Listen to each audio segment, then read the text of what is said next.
இந்தி படித்தால் வட இந்தியாவில் வேலை என்கிறார்கள். அப்ப எதற்காக 1.5 கோடி வட இந்தியன் என் நிலத்திற்கு வந்தான்?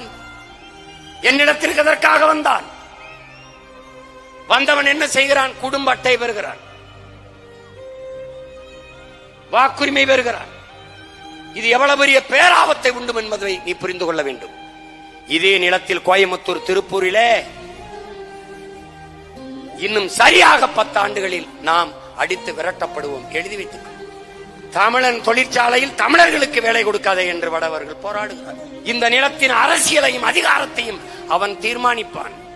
நீ இந்தி பேசக்கூடிய இன்னொரு மாநிலமாக இது மாற்றப்படும்.